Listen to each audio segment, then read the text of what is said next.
Join services to get an extra month's salary. Incel Air expands operation in Guyana. Human Services Ministry continues work against TIP. 16 reports received thus far for 2014. And BIT trains more than 2,700 in 2014. With this Genius News Capsule, I'm Janelle Carter. Good evening. Guyana's joint services will receive an extra month's salary, as has been the norm for years. This was announced by President Donald Ramotar when he addressed hundreds of soldiers at Camp Stevenson Temeri as they participated in their annual Christmas luncheon. To give you an extra month's salary for you and your family to enjoy a very Merry Christmas and a Happy New Year.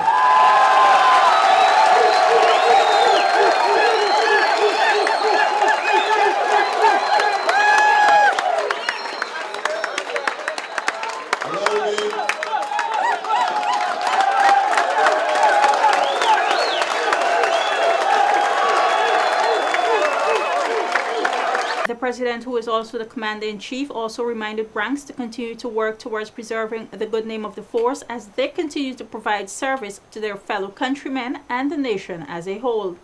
The flagship air carrier of Curaçao, Incel Air, has expanded its flights to and from Guyana. This was formally conveyed to President Donald Ramotar when he met with senior company officials at the presidential complex on December 18th. The airline officials, accompanied by Public Works Minister Robeson Ben and Tourism Minister Acting Irfan Ali, updated the president on the company's plan, which will see twice weekly flights being offered from Guyana to Curaçao, in addition to the 2 already scheduled flights to Aruba. Incel Air is slated to begin direct flights between Curaçao and Guyana with 2 twice-weekly flights. The flight is scheduled to arrive at the Cheddi Jagan International Airport Temeri at 10:20 p.m. Discussions were also held with Agriculture Minister Dr. Leslie Ramsamy on plans to ship fresh fruits and vegetables to Curaçao and Aruba, where hotels will purchase them. Trafficking in persons continues to be an issue of great priority for the government of Guyana and for all the agencies involved. In the fight against this scourge, government is looking to up the ante in 2015, even as the TIP unit in the Ministry of Human Services and Social Security has been actively engaged throughout the length and breadth of the country. For the year 2014, we've had 16 reports of trafficking in persons.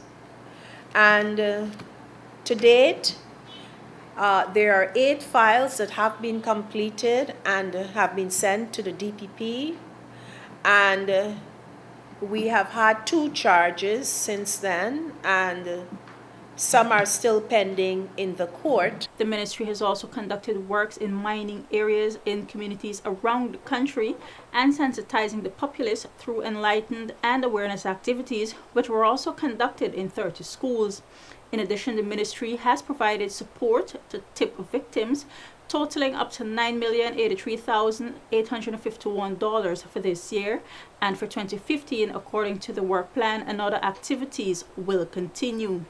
The contributions of renowned Guyanese artist Stanley Greaves were recognized with the presentation of a Lifetime Achievement Award at the 2nd Biennial Visual Arts Competition and Awards ceremony. The event, which was organized by the Ministry of Culture, Youth and Sport, was held at the National Cultural Center under the patronage of President Donald Ramotar on Wednesday. Greaves was described as a painter, sculptor, poet, thinker, critic, musician, and teacher by the Minister of Culture, Youth and Sport, Dr. Frank Anthony, who made the presentation. The president congratulated Greaves on his achievement, stating Greaves has given Guyana many beautiful and thought-provoking images over the years, and he hopes this will continue for many more years.